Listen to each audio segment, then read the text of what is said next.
도와줘, 제발. 무서워서 못 견뎌. 빨리 와. 나 여기 못 있어. 고모, 나 정말 죽을 것 같아. 한밤중 떨리는 목소리가 전화기 너머로 흘러나왔습니다. 21살 고아 출신 해병대 이병이 처음으로 내민 손이었어요. 전화를 받은 여자는 그 즉시 차에 올랐습니다. 4시간을 달려 도착한 부대 앞에서 그녀는 쫓겨났어요. 야, 최병장! 저 아줌마 당장 쫓아내! 민간인 출입 불가라며 헌병이 손을 저었습니다. 하지만 그들은 몰랐어요. 저 여자의 트렁크에 뭐가 들어있는지, 며칠 뒤 이 부대가 어떻게 뒤집어질지, 그녀의 어깨에 달릴 별이 2개라는 것을요. 사연 시작하기 전 구독과 좋아요 꼭 부탁드립니다.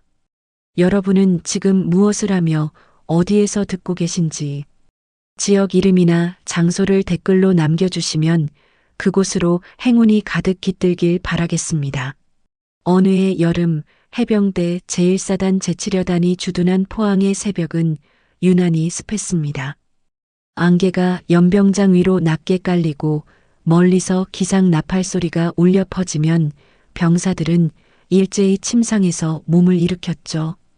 그 시각 생활관 구석 침상에서 가장 먼저 눈을 뜨는 병사가 있었습니다. 21살의 이병 정하윤이었어요. 하윤은 눈을 뜨자마자 조용히 전투와 끈을 동염했습니다. 다른 병사들이 아직 하품을 하며 세면장으로 향할 때 그는 이미 연병장 한쪽에서 가볍게 스트레칭을 하고 있었죠. 어릴 때부터 스스로 일어나고 스스로 준비하는 게 몸에 배어 있었습니다. 아무도 깨워주지 않으니 먼저 일어나야 했고 아무도 챙겨주지 않으니 혼자 준비해야 했어요. 그 습관이 군대에서도 그대로 이어진 것이었습니다. 새벽 구보가 시작되었습니다. 중대장의 호루라기 소리와 함께 400여 명의 병사들이 일제히 달리기 시작했고 하윤은 언제나처럼 대열의 맨 앞에 섰습니다. 그의 호흡은 일정했고 발걸음은 흐트러짐이 없었어요. 5km 구간을 돌아 결승선에 가까워질 무렵 하윤은 여전히 선두를 유지하고 있었습니다. 그의 뒤로 10여 미터쯤 떨어진 곳에서 거친 숨소리가 들려왔죠. 박규민 상병이었습니다.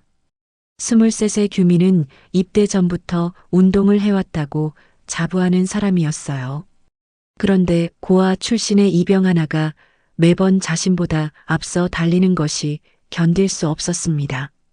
헉헉거리며 달리는 그의 눈이 하윤의 등을 향해 가늘어졌어요. 결승선을 통과한 하윤이 숨을 고르며 서 있을 때 뒤늦게 도착한 규민은 무릎에 손을 짚고 거칠게 헐떡였습니다. 그 모습을 본 다른 선임들도 하나둘 불편한 표정을 지었죠. PT 체조 시간이 되자 상황은 더욱 분명해졌습니다. 교관이 연병장 앞에 서서 병사들의 동작을 점검하다가 하윤 앞에서 멈춰 섰어요. 그리고 전체를 향해 큰 소리로 말했습니다. 정하윤처럼만 해라. 이게 표준 자세다. 징소리가 울리고 다음 동작으로 넘어갔지만 그 순간 규민의 얼굴이 굳어지는 것을 하윤은 느꼈습니다. 옆에 서 있던 병장 최강호도 눈살을 찌푸렸죠. 22의 강호는 평소 규민의 말이라면 무조건 따르는 성격이었습니다. 혼자서는 아무것도 결정하지 못하고 늘 누군가의 그늘에 붙어 다녔어요. 규민이 하윤을 싫어하니 자신도 당연히 싫어해야 한다고 생각했습니다. 며칠 후 규민에게 청천벽력 같은 소식이 전해졌습니다. 병장 진급 심사에서 누락되었다는 것이었어요. 인사과에서 나온 행정병이 명단을 읽을 때 자신의 이름이 없자 규민의 얼굴이 하얗게 질렸습니다. 그날 밤 그는 생활관 복도 끝에서 혼자 담배를 피우며 이를 갈았어요. 머릿속에는 매번 자신보다 앞서가는 하윤의 뒷모습이 떠올랐습니다. 고아 주제에 튀어 규민은 낮게 중얼거렸습니다. 그의 손가락 사이에서 담뱃불이 붉게 타올랐어요. 그 무렵 제치려단 보급 창고에서 심상치 않은 사건이 벌어졌습니다. 고가의 열 영상 감지 장치 5대가 흔적도 없이 사라진 것이었어요. 대당 1,000만 원이 넘는 장비였습니다. 비상벨이 울리고 여단 전체가 발칵 뒤집혔죠. 중대장은 소대장들을 불러 모아 호통을 쳤고 소대장들은 다시 병사들을 압박했습니다. 누군가 책임을 져야 했어요. 보급 창고를 총괄하는 사람은 48살의 장영도 중령이었습니다. 그는 여단 내에서 행정과 보급을 사실상 장악한 실세였어요. 납품업체 선정부터 물자, 배분까지 그의 손을 거치지 않는 일이 없었죠. 문제는 그 과정에서 적지 않은 돈이 그의 주머니로 흘러들어갔다는 것이었습니다. 장비 분실 사건이 제대로 조사되면 그동안 쌓아온 모든 것이 무너질 수 있었어요. 장중령은 41살의 오제만 중사를 불러들였습니다. 제만은 보급 창고의 기록과 서류를 관리하는 사람이었어요. 오랜 세월 장중령 밑에서 일하며 크고 작은 비리에 눈을 감아왔죠. 이제 와서 발을 빼기엔 너무 깊이 들어와 있었습니다. 누군가한테 뒤집어 씌워야 해. 장중령의 말에 제만은 고개를 끄덕였습니다. 두 사람의 시선이 한 곳으로 향했어요. 소대 사무실 책상 위에 놓인 병사 명단에서 정하윤이라는 이름이 눈에 들어왔습니다. 보육원 출신, 연고 없음. 완벽한 희생양이었죠. 저 이병이 그날 창고 근무 섰잖아. 제만이 말했습니다. 실제로 하윤이 그날 근무를 선 것은 사실이었어요. 하지만 장비가 사라진 시간에 그는 위병소에서 보초를 서고 있었습니다. 그런 건 중요하지 않았어요. 기록은 얼마든지 조작할 수 있었으니까요. 며칠 후 규민은 제만에게 불려갔습니다. 소대 사무실 안에는 장중령도 함께 있었어요. 규민은 처음에 긴장했지만 그들의 제안을 듣고 나서 입꼬리가 올라갔습니다.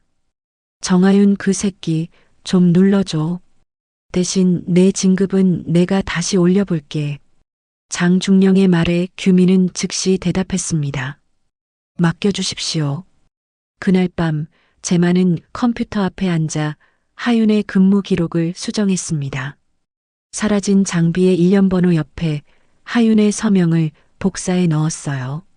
누가 봐도 하윤이 장비를 마지막으로 확인한 사람처럼 보이도록 만들었습니다. 조작된 문서가 프린터에서 출력되는 소리가 어둠 속에서 낮게 울렸죠. 다음 날부터 하윤의 군 생활이 달라지기 시작했습니다. 아침 점호 때 규민이 대뜸 하윤 앞에 섰어요. 정하윤, 내가 그날 창고 근무 섰다며? 하윤은 당혹스러운 표정으로 대답했습니다. 저는 그날 위병소 근무였습니다.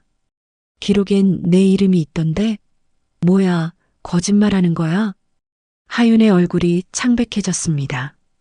자신이 그날 창고에 간 적이 없다는 것을 분명히 알고 있었지만 기록이 조작되었다는 사실은 상상조차 할 수 없었어요.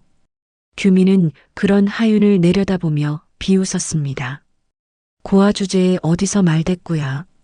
그 말이 하윤의 가슴에 비수처럼 꽂혔습니다. 어릴 때부터 수없이 들어왔던 말이었어요. 고아라서, 부모가 없어서, 배경이 없어서. 그 말들이 늘 그를 따라다녔습니다. 아무리 잘해도 결국 돌아오는 건 저 한마디였죠. 하윤은 입술을 꽉 깨물고 고개를 숙였습니다. 강호가 옆에서 거들었습니다. 야, 근데 너 왜 맨날 튀려고 해? 조용히 있으면 안 되냐? 규민의 지시가 없었는데도 강호는 먼저 나섰어요. 규민에게 잘 보이고 싶었기 때문이었습니다. 자신도 누군가를 짓밟으면 안전해질 수 있다고 믿었죠. 그날 이후로 하윤에게는 끊임없이 일이 떨어졌습니다. 폐급 장비 정리, 화장실 청소, 잔반 처리. 다른 병사들의 2~3배에 달하는 작업량이 그에게 몰아졌어요. 강호가 직접 찾아와 목록을 던져주었습니다. 오늘 중으로 다 끝내. 못 끝내면 어떻게 되는지 알지? 하윤은 아무 말 없이 목록을 받아들었습니다. 항의해봤자 소용없다는 것을 알고 있었어요. 고아는 신고할 곳도 없고 편들어줄 사람도 없다는 것을 오래전부터 배워왔으니까요. 생활관 분위기도 달라졌습니다. 동기들이 하윤을 피하기 시작했어요. 함께 밥을 먹던 친구들이 슬쩍 자리를 옮기고 대화 중에 하윤이 다가오면 말을 뚝 끊었습니다. 누군가 규민에게 보고할지도 모른다는 두려움 때문이었죠. 정하윤이랑 말하는 사람 전부 보고한다. 규민이 생활관에서 공공연하게 한 말이었습니다. 그 말 한마디에 하윤은 완전히 고립되었어요. 21살의 청년은 400명이 넘는 부대 안에서 철저히 혼자가 되었습니다. 밤이 되면 하윤은 침상에 누워 천장을 바라보았습니다. 어둠 속에서 그의 눈이 희미하게 빛났어요. 누명을 썼다는 억울함보다 더 깊은 곳에서 오래된 상처가 욱신거렸습니다. 그래도 하윤에게는 한 가지 버팀목이 있었어요. 먼 친척이지만 유일하게 자신을 챙겨주었던 고모 정서연이었습니다. 해병대에서 높은 자리에 있다는 것 정도만 알고 있었죠. 어릴 때 가끔 찾아와 용돈을 쥐어주고 생일마다 케이크를 보내주던 사람이었어요. 하지만 하윤은 입대 사실조차 고모에게 알리지 않았습니다. 기대기 싫었어요. 이제는 스스로 설 수 있다는 것을 증명하고 싶었습니다. 천장을 바라보던 하윤의 눈에서 한 줄기 눈물이 흘러내렸습니다. 소리 없이 베개를 적시는 그 눈물을 아무도 보지 못했죠. 연병장 너머로 여름밤의 별들이 무심하게 빛나고 있었습니다. 제7여단의 밤은 그렇게 깊어져 갔고 하윤의 고통은 이제 막 시작되고 있었습니다. 누명이 씌워진 다음 날부터 하윤의 일상은 완전히 달라졌습니다. 아침 점호가 끝나자마자 규민이 하윤을 불러 세웠어요. 야, 정하윤. 오늘 저녁 7시에 PX로 와. 선임들이 간식 사준다. 그 말투에는 친절함이라고는 찾아볼 수 없었습니다. 하윤은 본능적으로 무언가 잘못되었다는 것을 느꼈지만 거부할 수 없었어요. 선임의 명령은 절대적이었고 특히 지금처럼 누명까지 쓴 상황에서 반항한다는 것은 상상조차 할 수 없는 일이었죠. 저녁 7시 PX 앞에 도착한 하윤은 잠시 망설였습니다. 유리창 너머로 규민과 강호 그리고 몇몇 선임들이 이미 자리를 잡고 앉아 있는 것이 보였어요. 그들의 얼굴에는 묘한 기대감이 서려 있었습니다. 하윤은 떨리는 손으로 문을 밀었어요. 왔네.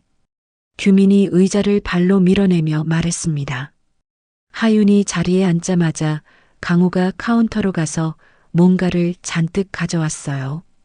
컵라면 3개, 삼각김밥 4개, 단팥빵 2개, 초코파이 1박스. 테이블 위에 음식이 산처럼 쌓였습니다. 이거 다 내 거야. 규민의 말에 하윤은 눈을 크게 떴습니다. 아무리 배가 고파도 이 양을 혼자 먹는 것은 불가능했어요. 하윤이 머뭇거리자 규민의 눈빛이 차갑게 변했습니다. 뭐야, 선임이 사주는 건데 싫어? 고마운 줄 모르네. 아닙니다. 감사합니다. 하윤은 떨리는 손으로 젓가락을 들었습니다. 컵라면에 뜨거운 김이 얼굴로 올라왔어요. 첫 번째 라면을 급하게 넘기는데 면발이 목구멍을 긁었습니다. 눈물이 날 것 같았지만 참았어요. 울면 더 심해질 것이 뻔했으니까요. 빨리 먹어. 15분 안에 다 치워. 강호가 시계를 보며 재촉했습니다. 하윤은 거의 씹지도 않고 음식을 삼켰어요. 삼각김밥의 밥알이 제대로 씹히지 않은 채 식도를 타고 내려갔습니다.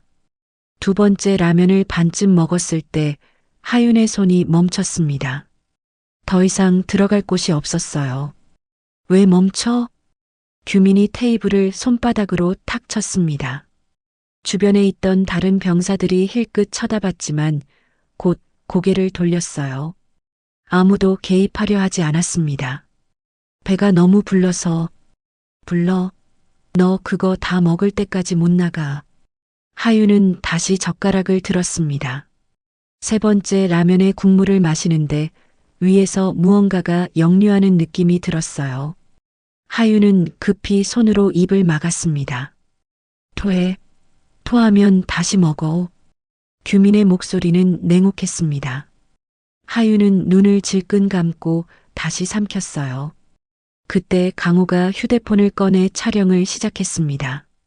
증거 남겨놔야지. 나중에 딴소리하면 어떡해.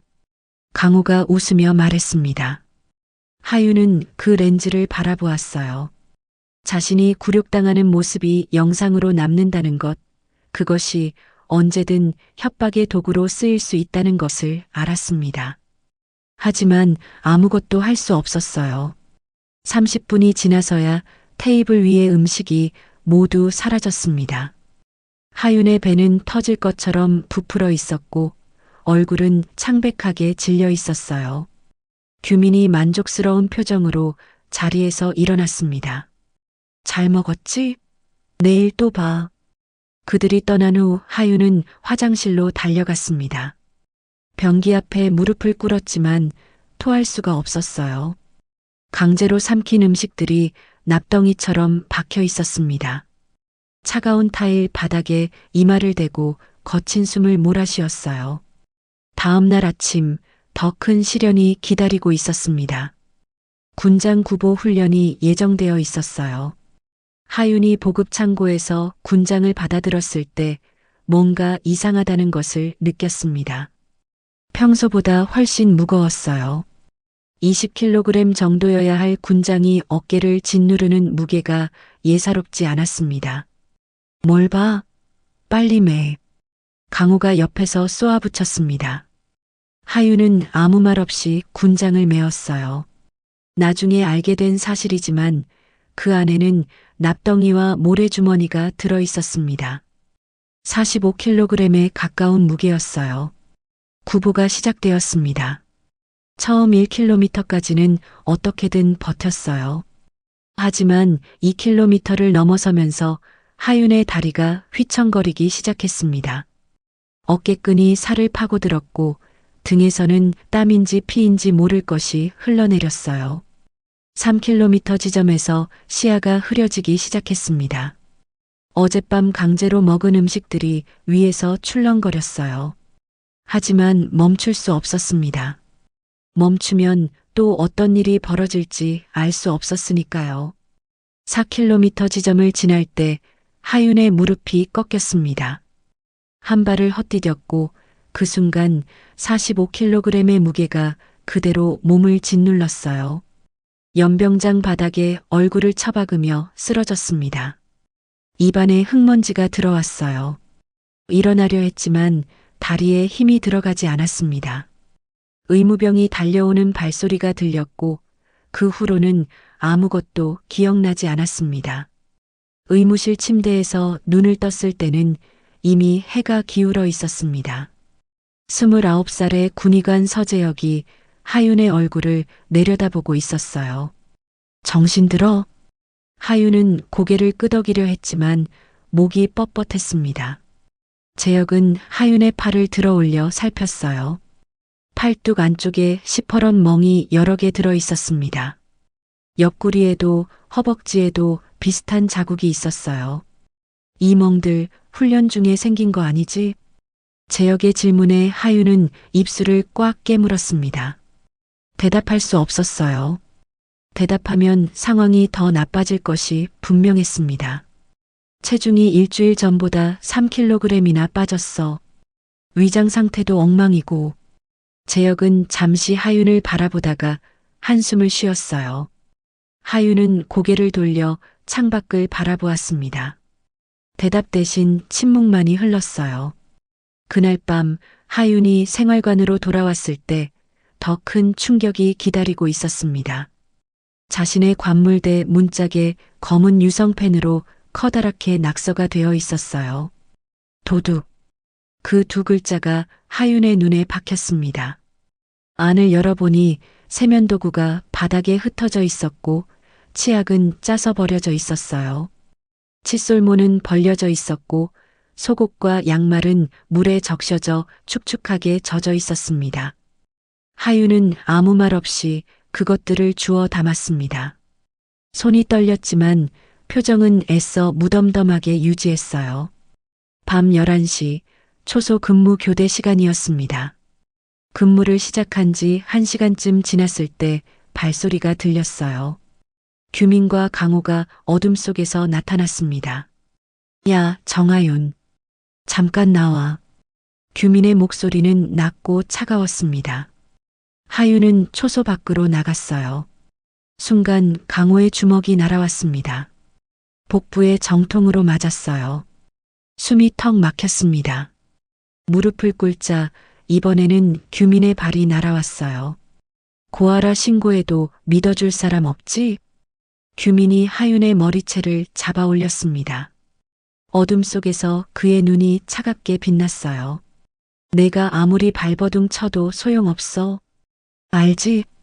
하윤은 대답하지 못했습니다. 규민이 손을 놓자 하윤은 그대로 바닥에 쓰러졌어요. 두 사람의 발소리가 멀어져 갔습니다. 하윤은 차가운 땅바닥에 엎드린 채 한참을 움직이지 못했어요. 겨우 몸을 일으켜 초소로 돌아갔습니다. 의자에 앉아 고개를 숙이자 눈물이 뚝뚝 떨어졌어요. 소리를 내지 않으려고 입술을 깨물었습니다. 피 맛이 났어요. 다음 날 아침 재혁은 하윤의 진료 기록을 다시 살펴보았습니다. 이상한 점이 있었어요. 지난 일주일간의 기록 일부가 비어 있었습니다. 분명 자신이 적어두었던 외상 소견이 사라져 있었어요. 그때 문이 열리더니 제만이 들어왔습니다. 정하윤 그 병사 말이야. 그냥 단순 훈련 피로로 기록해. 알겠지? 재혁은 잠시 제만을 바라보았습니다. 그의 눈빛에는 위협이 담겨 있었어요. 제만이 떠난 후 재혁은 한참 동안 창밖을 바라보았습니다. 양심과 현실 사이에서 그의 마음이 흔들리고 있었어요. 그날 저녁 하윤은 식당에 갔지만 밥을 먹지 못했습니다. 배식대 앞에 서자 조리병이 고개를 저었어요. 너 오늘 배식 금지래. 하윤은 아무 말 없이 돌아섰습니다. 빈속에 침만 삼키며 생활관으로 돌아왔어요. 침상에 누우니 천장이 빙빙 도는 것 같았습니다. 밤이 깊어지고 다들 잠든 후 하윤은 조용히 화장실로 갔습니다. 거울 앞에 서서 옷을 올려보았어요. 옆구리와 복부에 멍이 가득했습니다.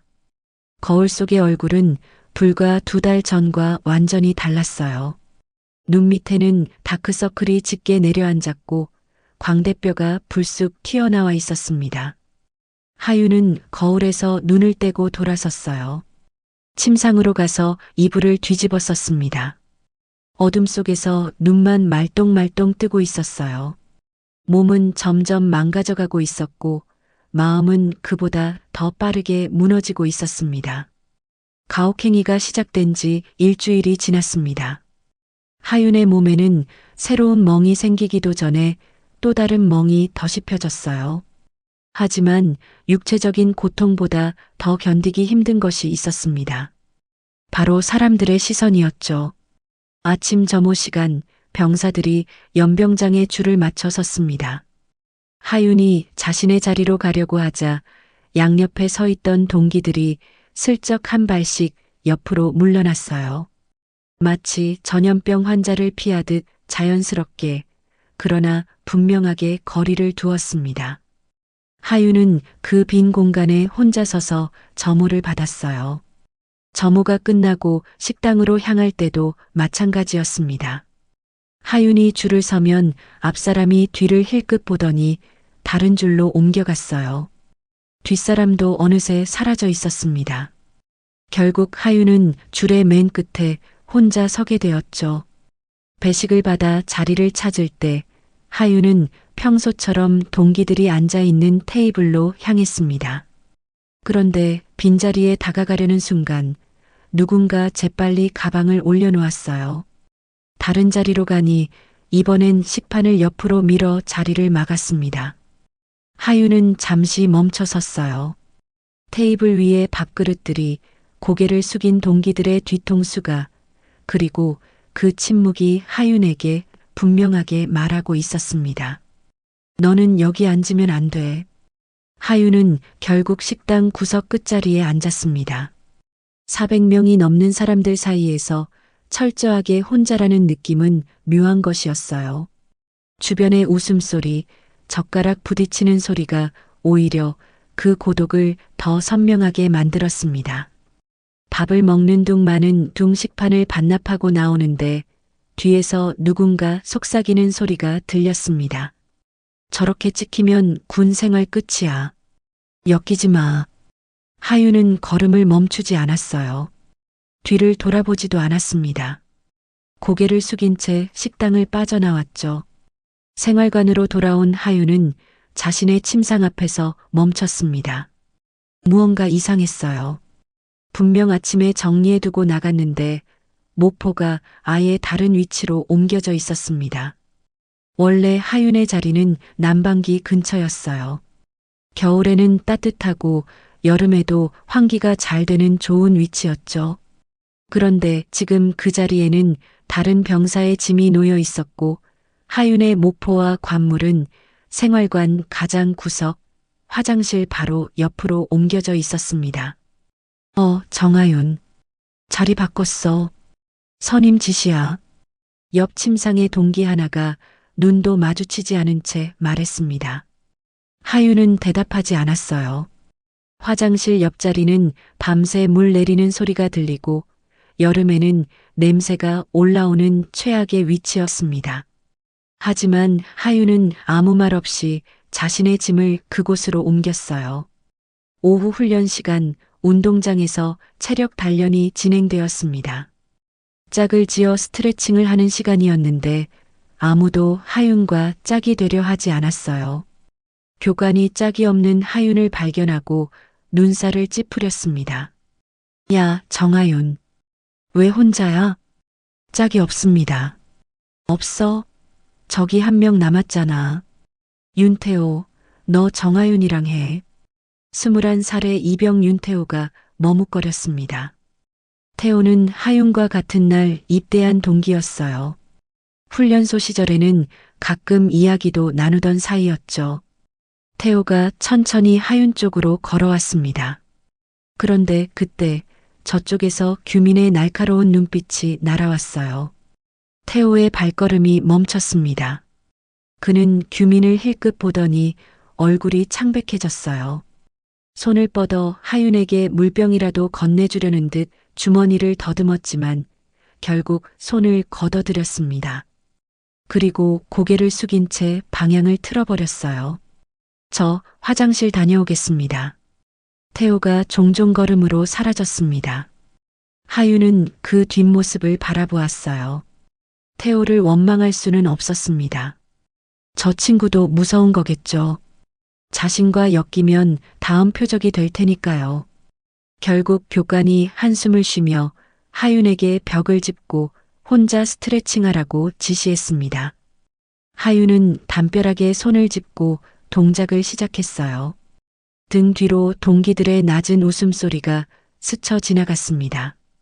다음 날 오전 하윤은 군의관실에 호출되었습니다. 정기 건강검진이라는 명목이었어요. 29살의 군의관 서재혁이 하윤의 상태를 살펴보더니 눈살을 찌푸렸습니다. 체중이 또 빠졌네. 일주일 사이에 2kg이야. 밥은 제대로 먹고 있어? 하윤은 잠시 망설이다가 대답했습니다. 네, 잘 먹고 있습니다. 거짓말이었어요.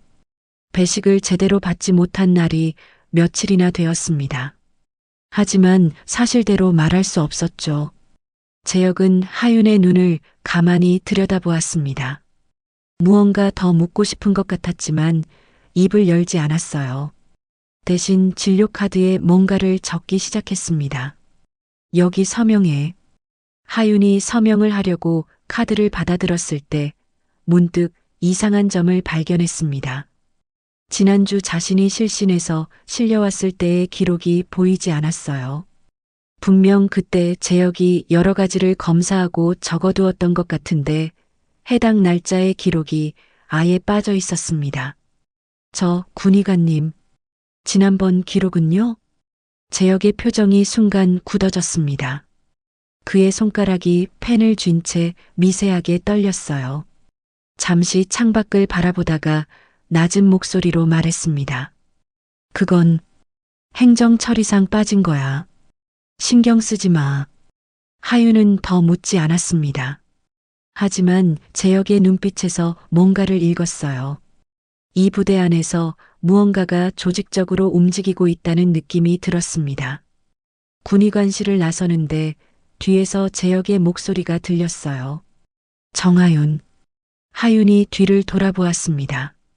재혁이 무언가 말하려다가 입을 다물었어요. 그의 눈에는 복잡한 감정이 스쳐 지나갔습니다. 미안함인지 답답함인지 아니면 둘 다인지. 잠시 침묵이 흐른 뒤 그가 겨우 한마디를 던졌습니다. 몸 조심해. 그 말에는 단순한 인사 이상의 무게가 담겨 있었습니다. 하윤은 고개를 숙여 인사하고 군의관실을 나왔어요. 그날 오후 장영도 중령의 사무실에서는 중요한 보고가 이루어지고 있었습니다. 41살의 오재만 중사가 서류철을 들고 들어와 보고했어요. 정하윤 건 최종 보고서 올렸습니다. 장비 분실은 해당 병사의 근무 태만으로 결론 냈고요. 48살의 영도가 서류를 훑어보며 고개를 끄덕였습니다. 창밖으로 연병장이 내려다 보였어요. 병사들이 개미처럼 움직이고 있었죠. 잘했어. 상부에도 이대로 보고해. 더 이상 이 건으로 시끄러워지면 안 돼. 재만은 잠시 망설이다가 조심스럽게 물었어요. 그런데 중령님, 그 병사가 끝까지 버티면 어쩌죠? 만약 외부로 새어나가면. 영도가 서류에서 눈을 떼고 재만을 바라보았습니다. 그의 눈빛이 차갑게 빛났어요. 입꼬리가 비틀어지며 웃음 같지 않은 웃음이 떠올랐습니다. 새어나갈 때가 있어? 고아야, 고아. 부모도 없고 연줄도 없어. 누가 믿어주겠어. 설령 떠들어봤자 정신 이상 병사의 헛소리로 처리하면 그만이야. 재만도 고개를 끄덕였습니다. 두 사람의 입가에 비슷한 미소가 떠올랐어요. 하윤의 누명은 그렇게 공식 기록으로 굳어져 가고 있었습니다. 같은 시각 생활관에서 하윤은 관물대 앞에 서 있었습니다. 오늘도 누군가 그의 물건을 건드린 흔적이 있었어요. 군화 안에 작은 돌멩이들이 들어 있었고 전투복 주머니에는 휴지 조각이 가득 채워져 있었습니다.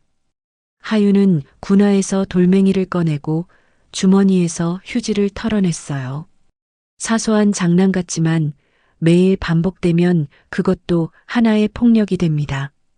하윤은 털어낸 휴지 조각들을 쓰레기통에 버리며 한숨을 내쉬었어요.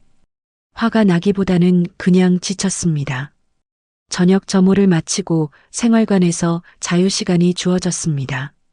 병사들이 삼삼오오 모여 이야기꽃을 피우고 있었어요.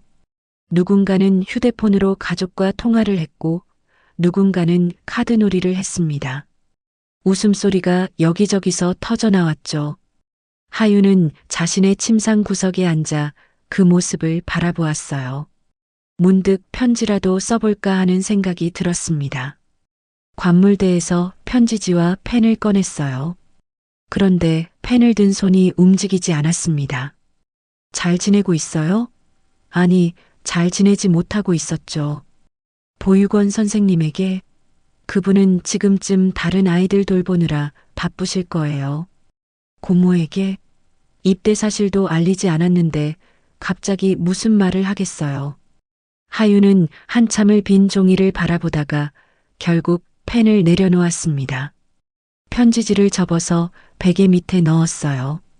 쓰고 싶은 말은 많았지만 그 말을 받아줄 사람이 떠오르지 않았습니다. 소등 나팔이 울렸습니다. 생활관에 불이 꺼지고 어둠이 내려앉았어요. 하윤은 침상에 누워 천장을 바라보았습니다. 화장실에서 물 내리는 소리가 규칙적으로 들렸어요. 문득 오래전 기억이 떠올랐습니다. 12살 때 새 부모님이 될 뻔했던 그 부부. 일주일 뒤면 새 집으로 간다고 했었죠. 하윤은 그때 처음으로 가방을 쌌습니다. 그런데 출발 이틀 전 그들은 입양을 철회했어요. 이유는 끝내 듣지 못했습니다. 그때 알았어요. 좋은 일이 생겨도 결국엔 손가락 사이로 빠져나간다는 것을요. 지금 이 상황도 그때와 비슷했습니다. 아무리 버텨봤자 결국 혼자라는 사실은 변하지 않았어요. 하윤은 눈을 감았습니다. 눈물이 흘러내렸지만 소리는 내지 않았어요. 이 어둠 속에서 이 400명이 넘는 부대 안에서 하윤은 완벽하게 혼자였습니다. 그렇게 또 하루가 저물었습니다. 제치려단의 밤은 깊었고 하윤을 향한 고립은 이제 돌이킬 수 없는 지점까지 와 있었어요. 고립이 시작된 지 열흘째 되는 날이었습니다. 하윤의 몸과 마음은 이미 한계에 가까워져 있었어요. 체중은 입대 때보다 7kg이나 빠졌고 눈 밑의 다크서클은 점점 짙어져만 갔습니다. 그날도 여느 때처럼 하루가 지나가고 있었습니다. 아침 점호, 혼자 먹는 밥, 아무도 말을 걸지 않는 훈련 시간. 하윤은 기계처럼 움직였어요. 저녁 무렵 하윤은 보급창고 정리 작업에 투입되었습니다. 다른 병사들은 이미 생활관으로 돌아갔지만 하윤에게만 추가 작업이 주어졌어요. 무거운 상자들을 옮기다가 손이 미끄러져 상자 하나가 바닥에 떨어졌습니다. 쾅 하는 소리와 함께 안에 있던 부품들이 쏟아졌어요. 야, 뭐 하는 거야? 뒤에서 강호의 목소리가 들렸습니다. 그가 다가오더니 하윤의 뒤통수를 3개 때렸어요. 이것도 제대로 못해? 진짜 쓸모없네. 하윤은 아무 말 없이 바닥에 흩어진 부품들을 주워 담았습니다. 강호가 비웃음을 흘리며 창고를 나갔어요. 혼자 남겨진 하윤은 부품을 정리하다가 손을 멈췄습니다. 이게 언제까지 계속될까? 저녁까지 아직 1년도 더 남았어요. 그 숫자가 갑자기 견딜 수 없이 무겁게 느껴졌습니다. 하윤은 상자 위에 주저앉았어요. 숨이 막혔습니다. 심장이 빠르게 뛰기 시작했어요. 손바닥에 땀이 배어났습니다. 버티지 못하면, 끝내면 되는 거 아닐까? 하윤은 자신의 생각에 소스라치게 놀랐습니다. 고개를 세차게 저었어요. 하지만 한번 떠오른 생각은 쉽게 사라지지 않았습니다. 저녁 점호가 끝나고 소등 시간이 다가왔습니다. 병사들이 하나둘 침상에 누워 잠을 청했어요. 하윤은 눈을 뜬 채 어둠 속에서 숨을 골랐습니다. 고모 생각이 났습니다. 정서연.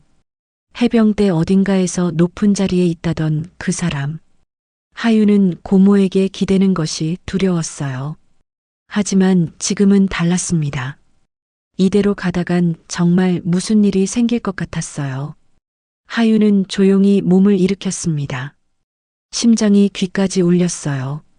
살금살금 침상에서 내려와 생활관을 빠져나왔습니다. 당직실 근처까지 왔습니다. 문틈 사이로 빛이 새어나왔어요. 안에서 당직 사관의 코 고는 소리가 들렸습니다. 하윤의 손이 축축하게 젖어 있었어요. 호흡이 점점 빨라졌습니다. 문을 살짝 열었습니다. 당직 사관이 책상에 엎드려 잠들어 있었어요. 책상 위에 휴대폰이 놓여 있었습니다. 하윤의 손끝이 떨렸어요. 들키면 영창이야. 하지만 그보다 더 무서운 것이 있었습니다. 지금 전화하지 않으면 내일 아침 해가 뜨는 것을 볼 수 있을지 확신이 없었어요. 하유는 떨리는 손으로 휴대폰을 집어들었습니다. 복도 끝 비상계단으로 향했어요. 계단 구석에 쭈그려 앉아 휴대폰을 켰습니다. 전화번호를 누르려는데 손가락이 말을 듣지 않았어요. 화면 위에서 손가락이 떨렸습니다. 숨이 가빠졌어요. 심장이 터질 것 같았습니다. 걸면 안 돼. 지금 안 걸면 죽어. 하유는 눈을 질끈 감았습니다. 그리고 통화 버튼을 눌렀어요. 신호음이 울렸습니다. 한 번, 두 번, 세 번. 그 몇 초가 영원처럼 느껴졌어요. 네 번째 신호음이 울릴 때 전화가 연결되었습니다. 여보세요? 고모의 목소리였습니다. 하유는 입을 열려고 했지만 말이 나오지 않았어요. 목이 막혔습니다. 숨소리만 거칠게 새어나왔어요. 여보세요? 누구세요? 서연의 목소리에 경계심이 섞였습니다. 하유는 겨우 입술을 떼었어요. 고모. 전화기 너머로 잠시 침묵이 흘렀습니다. 하윤이, 서연의 목소리가 완전히 달라졌습니다. 48살의 해병대 감찰단장 정서연이었어요. 하윤아, 무슨 일이야? 너 지금 어디야? 하윤은 대답하려고 했지만 울음이 먼저 터져 나왔습니다. 참고 참았던 것들이 한꺼번에 쏟아졌어요. 손으로 입을 막았지만 소용없었습니다. 하윤아, 진정해. 천천히 말해봐. 서연의 목소리는 단호하면서도 부드러웠습니다. 하윤은 겨우 숨을 골랐어요. 그리고 떨리는 목소리로 말했습니다. 고모, 나 죽고 싶어. 전화기 너머로 숨이 멎는 듯한 정적이 흘렀습니다. 잠시 후 서연의 목소리가 들렸어요. 흔들림 없이 단단한 목소리였습니다. 하윤아, 고모 말 잘 들어. 지금 어디야? 해병대. 제7여단. 포항? 네. 알았어. 고모 지금 바로 갈게. 거기서 기다려. 하윤은 고개를 끄덕였습니다. 말은 나오지 않았어요. 하윤아, 고모 갈 때까지 아무것도 하지 마. 알았지? 약속해. 네. 약속할게요. 전화가 끊어졌습니다. 하윤은 휴대폰을 가슴에 안고 한참을 그 자리에 앉아 있었어요. 눈물이 계속 흘러내렸습니다. 하지만 조금 전보다는 숨쉬기가 편했어요. 누군가 온다는 것. 그 사실 하나가 가슴 한구석에 작은 불씨를 지폈습니다. 그 시각 서연은 이미 움직이고 있었습니다. 침대에서 벌떡 일어나 옷을 갈아입었어요. 서랍에서 차키를 꺼내고 현관문을 열었습니다. 새벽 2시였습니다. 서울에서 포항까지는 4시간 이상 걸리는 거리였어요. 서연은 망설임 없이 차에 올랐습니다. 운전을 시작하면서 서연의 손이 핸들 위에서 떨렸습니다. 이를 악물었어요. 엑셀을 더 세게 밟았습니다. 차가 고속도로에 진입했습니다. 새벽이라 차가 별로 없었어요. 가로등 불빛이 빠르게 스쳐 지나갔습니다. 계기판에 속도계 바늘이 올라갔어요. 트렁크에는 정복 상의가 있었습니다. 붉은 선이 들어간 해병대 감찰단장의 정복. 그리고 그 위에 달린 투스타 계급장. 서연은 오늘 그것을 당장 쓸 생각은 없었어요. 먼저 상황을 파악해야 했습니다. 무작정 신분을 드러내면 증거가 사라질 수도 있었으니까요. 하지만 필요하다면 서연의 눈빛이 차갑게 빛났습니다. 그녀는 핸들을 꽉 쥐었어요. 무슨 일이 있어도 조카를 구할 것이었습니다. 그리고 만약 누군가 조카를 이 지경으로 만들었다면 그 대가는 반드시 치르게 할 것이었어요. 동쪽 하늘이 서서히 밝아지기 시작했습니다. 서연의 차는 포항을 향해 달리고 있었어요. 그 시각 하윤은 휴대폰을 몰래 제자리에 돌려놓고 침상으로 돌아와 있었습니다.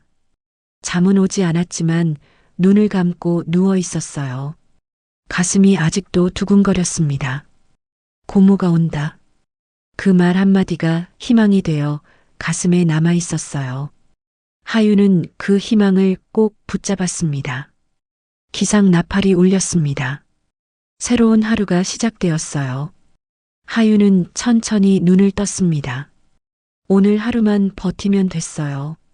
고모가 올 때까지. 그것만 생각하며 하유는 침상에서 일어났습니다. 새벽 6시가 조금 넘은 시각이었습니다.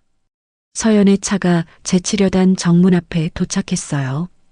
4시간 넘게 달려온 그녀의 얼굴에는 피로가 역력했지만 눈빛만은 날카롭게 빛나고 있었습니다. 서연은 일부러 사복을 입고 왔어요. 검은색 면바지에 회색 블라우스, 그 위에 가벼운 재킷을 걸쳤습니다. 트렁크에는 정복 상의가 들어 있었지만 아직 꺼낼 때가 아니었어요. 먼저 상황을 파악해야 했습니다. 감찰단장이라는 신분을 드러내는 순간 모든 증거가 사라질 수도 있었으니까요. 차에서 내린 서연은 위병소를 향해 걸어갔습니다. 이른 아침이라 정문 주변은 한산했어요. 위병소 안에 젊은 헌병 하나가 서 있었습니다. 서연이 다가가자 그가 손을 들어 제지했어요. 민간인 출입 불가입니다. 서연은 잠시 그를 바라보았습니다. 22세쯤 되어 보이는 젊은 병사였어요. 규정대로 움직이는 것이 당연했죠. 서연은 표정을 부드럽게 유지하며 말했습니다. 면회 왔어요. 정하윤 이병. 면회요? 지금 면회 시간 아닌데요. 면회는 오전 10시부터입니다. 급한 일이 있어서요. 가족이에요. 헌병은 고개를 저었습니다. 죄송합니다. 규정상 면회 시간 외에는 출입이 안 됩니다. 10시에 다시 오세요. 서연의 눈이 가늘어졌습니다. 하지만 여기서 신분을 밝히면 안 됐어요. 일단은 참아야 했습니다. 서연은 한 발 물러섰어요. 알겠어요. 그럼 여기서 기다릴게요. 서연은 위병소 옆 벤치에 앉았습니다. 아침 공기가 차가웠어요. 그녀는 주변을 살피기 시작했습니다. 정문에서 연병장까지는 100여 미터 정도 떨어져 있었어요. 철조망 너머로 부대 내부가 어렴풋이 보였습니다. 1시간쯤 지났을까요? 아침 7시가 넘어가자 부대가 움직이기 시작했습니다. 기상 나팔 소리가 멀리서 들려왔어요. 그리고 얼마 후 연병장 쪽에서 구령 소리가 들리기 시작했습니다. 하나, 둘, 셋, 넷. 군장 구보가 시작된 것 같았어요. 서연은 자리에서 일어나 철조망 가까이 다가갔습니다. 연병장에 병사들이 줄지어 달리고 있었어요. 멀어서 얼굴은 잘 보이지 않았습니다. 그때 대열 맨 뒤쪽에서 한 병사가 눈에 들어왔습니다. 다른 병사들보다 확연히 느렸어요. 다리가 휘청거리고 있었습니다. 군장이 유난히 무거워 보였어요. 서연의 눈이 그 병사에게 고정되었습니다. 설마. 대열이 연병장을 한 바퀴 돌아 정문 쪽으로 가까워졌습니다. 서연은 숨을 죽이고 지켜보았어요. 뒤처진 병사의 얼굴이 점점 선명해졌습니다. 창백한 얼굴, 푹 꺼진 눈, 흔들리는 다리. 하윤이었습니다. 서연의 심장이 쿵 내려앉았어요. 전화로 들었던 목소리보다 상태가 훨씬 심각해 보였습니다. 저 아이가 어떻게 저 무거운 군장을 메고 달리고 있는 거지? 그 순간이었습니다. 하윤의 무릎이 꺾였어요. 한 발을 헛디뎠고 그대로 앞으로 고꾸라졌습니다. 군장이 그의 몸을 덮쳤어요. 하윤은 연병장 바닥에 얼굴을 처박은 채 움직이지 않았습니다. 서연은 더 이상 참을 수 없었습니다. 몸이 먼저 움직였어요. 위병소 철문을 향해 뛰어갔습니다. 잠깐요, 거기 서세요. 헌병이 소리쳤습니다. 하지만 서연은 멈추지 않았어요. 철문 앞에서 헌병이 팔을 벌려 막아섰습니다. 출입 불가라고 했잖아요. 지금 뭐 하시는 겁니까? 서연은 헌병의 눈을 똑바로 바라보았습니다. 그녀의 눈빛이 차갑게 변했어요. 48살 해병대 감찰단장의 눈빛이었습니다. 헌병이 순간 움찔했어요. 저 병사 쓰러졌어. 당장 의무실로 옮겨야 해. 서연의 목소리는 낮았지만 권위가 실려 있었습니다. 명령하는데 익숙한 사람의 목소리였어요. 헌병은 잠시 당황했지만 이내 고개를 저었습니다. 그건 저희가 알아서 합니다. 민간인은 나가세요. 그 사이 연병장에서는 의무병들이 달려와 하윤을 들것에 옮기고 있었습니다. 서연은 철조망 너머로 그 광경을 지켜보았어요. 하윤의 팔이 들것 밖으로 축 늘어져 있었습니다. 눈은 감겨 있었어요. 서연의 손이 떨렸습니다. 주먹을 꽉 쥐었어요. 당장이라도 신분을 밝히고 뛰어들어가고 싶었습니다. 하지만 아직은 안 됐어요. 감정에 휩쓸려 움직이면 이를 그르칠 수 있었습니다. 서연은 한 발 물러섰습니다. 헌병이 의아한 표정으로 그녀를 바라보았어요. 10시에 다시 올게요. 서연은 돌아서서 차로 걸어갔습니다. 하지만 그냥 기다릴 생각은 없었어요. 차에 올라 휴대폰을 꺼냈습니다. 해병대 사령부에 있는 자신의 직속 부하에게 전화를 걸었어요. 나야. 지금 바로 제치려단 관련 자료 전부 준비해. 병사 현황, 최근 사건 기록, 보급 관련 서류 전부. 1시간 안에 내 메일로 보내. 전화를 끊고 서연은 눈을 감았습니다. 머릿속으로 작전을 짜기 시작했어요. 일단 조카의 상태를 직접 확인해야 했습니다. 그러려면 부대 안으로 들어가야 했어요. 민간인 신분으로는 한계가 있었습니다. 10시가 되었습니다. 서연은 다시 위병소로 향했어요.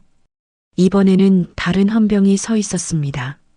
서연은 면회 신청서를 작성하고 신분증을 제출했어요. 정하윤 이병 면회요? 잠시만요. 헌병이 어딘가로 전화를 걸었습니다. 잠시 후 그의 표정이 묘하게 변했어요. 저기 정하윤 이병은 현재 의무실에 입원 중이라 면회가 어렵다고 합니다. 서연의 눈이 가늘어졌습니다. 입원? 무슨 일이에요? 그건 저도 자세히 모릅니다. 훈련 중 쓰러져서. 가족인데 면회도 못해요? 헌병이 난처한 표정을 지었습니다. 그때 뒤에서 누군가 다가왔어요. 30 초반쯤 되어 보이는 중이었습니다. 서연은 그의 계급장을 확인했어요. 무슨 일이시죠? 중이가 물었습니다. 서연은 최대한 침착하게 대답했어요. 정하윤 이병 고모입니다. 면회 왔는데 의무실에 있다고 하네요. 중이의 표정이 미묘하게 굳어졌습니다. 잠깐 망설이더니 말했어요. 아, 정하윤 이병이요. 훈련 중에 잠깐 쓰러졌는데 별일 아닙니다. 잠시만 기다리시면 제가 안내해드리죠. 서연은 고개를 끄덕였습니다. 하지만 중이의 태도가 수상했어요. 무언가 숨기는 것 같았습니다. 중이를 따라 부대 안으로 들어갔습니다. 연병장을 지나 의무실 건물 앞에 도착했어요. 중이가 문을 열어주었습니다. 안에서 기다리세요. 담당 군의관이 올 겁니다. 서연은 의무실 대기실에 앉았습니다. 잠시 후 29살의 군의관 서재혁이 들어왔어요. 그의 얼굴에는 피로와 함께 복잡한 감정이 서려 있었습니다. 정하윤 이병 보호자시죠? 네, 고모입니다. 재혁은 잠시 망설였습니다. 무언가 말하고 싶은 것 같았지만 입을 열지 못했어요. 서연은 그의 눈을 가만히 바라보았습니다. 군의관님, 조카 상태가 어때요? 솔직하게 말씀해 주세요. 재혁의 눈이 흔들렸습니다. 그가 목소리를 낮추며 말했어요. 탈수와 영양실조 증상이 있습니다. 그리고 그가 주변을 살피더니 더 작은 목소리로 덧붙였습니다. 몸에 멍이 많습니다. 훈련으로 생긴 것 치고는 좀 이상해요. 서연의 표정이 굳어졌습니다. 직접 볼 수 있을까요? 재혁이 고개를 끄덕였습니다. 그를 따라 병실로 향했어요. 문을 열자 침대 위에 누워있는 하윤이 보였습니다. 서연은 걸음을 멈췄습니다. 숨이 막혔어요. 하윤은 눈을 감고 누워 있었습니다. 얼굴은 종이처럼 하얗고 광대뼈가 튀어나와 있었어요. 눈 밑에는 짙은 다크서클이 내려앉아 있었습니다. 이불 밖으로 나온 팔에는 시퍼런 멍이 여러 개 들어 있었어요. 서연은 천천히 침대 옆으로 다가갔습니다. 떨리는 손으로 하윤의 손을 잡았어요. 차가웠습니다. 하윤아. 서연의 목소리에 하윤이 천천히 눈을 떴습니다. 초점 없던 눈이 서연을 인식하자 크게 떨렸어요. 고모. 하윤의 눈에서 눈물이 흘러내렸습니다. 입술이 파르르 떨렸어요. 말을 하려고 했지만 목이 메어 소리가 나오지 않았습니다. 서연은 하윤의 손을 꼭 쥐었습니다. 눈물을 참으려 했지만 쉽지 않았어요. 조카의 상태가 예상보다 훨씬 심각했습니다. 괜찮아. 고모 왔어. 이제 괜찮아. 서연은 조용히 말했습니다. 하지만 그녀의 눈빛은 이미 달라져 있었어요. 조카를 바라보는 슬픔 뒤에 차가운 분노가 타오르고 있었습니다. 재혁을 돌아보았습니다. 군의관님, 오늘 밤 12시에 군의관실 뒷문에서 뵐 수 있을까요? 재혁의 눈이 커졌습니다. 잠시 망설이더니 고개를 끄덕였어요. 알겠습니다. 서연은 주머니에서 작은 메모지를 꺼내 뭔가를 적어 재혁에게 건넸습니다. 재혁이 메모를 받아 읽었어요. 그의 얼굴이 창백해졌습니다. 이건 그때 뵙겠습니다. 서연은 다시 하윤에게로 돌아섰습니다. 조카의 이마에 손을 얹었어요. 열이 있었습니다. 하윤아, 고모가 다 알아볼게. 넌 여기서 쉬고 있어. 알았지? 하윤은 고개를 끄덕였습니다. 눈물이 계속 흘러내렸지만 고모의 손을 잡은 그의 손에 조금씩 힘이 들어왔어요. 서연은 병실을 나왔습니다. 복도를 걸으며 주변을 살폈어요. 의무실 구조, CCTV 위치, 병사들의 동선, 모든 것을 눈에 담았습니다. 부대를 나오면서 서연은 생각했어요. 오늘 밤 모든 것이 시작될 것이었습니다. 조카에게 무슨 일이 있었는지, 누가 이렇게 만들었는지 낱낱이 밝혀낼 것이었어요. 차에 올라 트렁크를 열었습니다. 그 안에 정복 상의가 접혀 있었어요. 붉은 선이 들어간 해병대 감찰단장의 정복. 투스타 계급장이 오후 햇살에 번쩍였습니다. 서연은 그것을 가만히 바라보았어요. 아직은 아니었습니다. 하지만 곧 이것을 꺼낼 때가 올 것이었어요. 트렁크를 닫고 운전석에 앉았습니다. 핸들을 잡은 서연의 눈빛이 차갑게 빛났어요. 기다려라. 니들이 뭘 했는지 다 밝혀줄 테니까. 그녀는 낮게 중얼거렸습니다. 해가 서쪽으로 기울고 있었어요. 밤이 오고 있었습니다. 그리고 그 밤 진실을 향한 추적이 시작될 것이었습니다. 밤 12시가 가까워지자 제치려다는 깊은 어둠에 잠겼습니다. 생활관에서는 병사들의 코 고는 소리가 새어나왔고 연병장에는 아무도 없었어요. 오직 위병소의 불빛만이 희미하게 정문을 비추고 있었습니다. 서연은 부대 인근의 숙소에서 시간을 보내다가 밤 11시 반에 다시 움직이기 시작했습니다. 검은 옷으로 갈아입고 부대 후문 쪽으로 접근했어요. 군의관실 뒷문은 부대 담장과 가까운 곳에 있었습니다. 낮에 살펴둔 동선대로 움직였어요. 12시 정각 군의관실 뒷문이 조용히 열렸습니다. 재혁이 고개를 내밀어 주변을 살폈어요. 서연이 어둠 속에서 모습을 드러내자 내려앉았습니다. 12시 정각 군의관실 뒷문이 조용히 열렸습니다. 재혁이 고개를 내밀어 주변을 살폈어요. 서연이 어둠 속에서 모습을 드러내자 내려앉았습니다. 12시 정각 군의관실 뒷문이 조용히 열렸습니다. 재혁이 고개를 내밀어 주변을 살폈어요. 그가 재빨리 손짓했습니다. 들어오세요.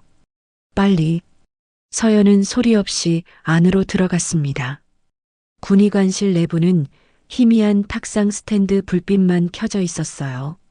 재혁의 얼굴이 그 빛에 비쳐 창백해 보였습니다. 메모에 적힌 내용, 사실입니까? 재혁이 떨리는 목소리로 물었습니다. 서연은 그를 가만히 바라보았어요. 내가 누군지 알고 싶어? 재혁은 고개를 끄덕였습니다. 서연은 잠시 망설이다가 주머니에서 신분증을 꺼내 보여주었어요.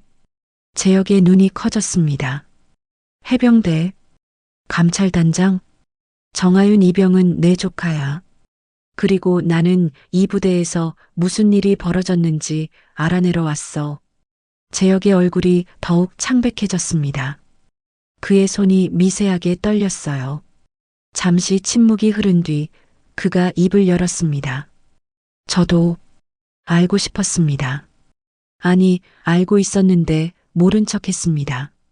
서연의 눈이 날카로워졌습니다. 무슨 말이야? 재혁은 책상 서랍에서 서류철 하나를 꺼냈습니다. 그리고 그것을 서연 앞에 펼쳐놓았어요. 정하윤 이병의 진료 기록입니다. 제가 원래 작성했던 것들이에요. 서연은 서류를 살펴보았습니다. 날짜별로 정리된 진료 기록이었어요. 반복된 외상, 비정상적인 체중 감소, 위장장애, 기록들이 하윤의 상태를 적나라하게 보여주고 있었습니다. 그런데 이상한 점이 있습니다. 재혁이 다른 서류를 꺼냈어요. 공식 의무 기록이었습니다. 이건 현재 시스템에 등록된 정하윤 이병의 공식 기록입니다.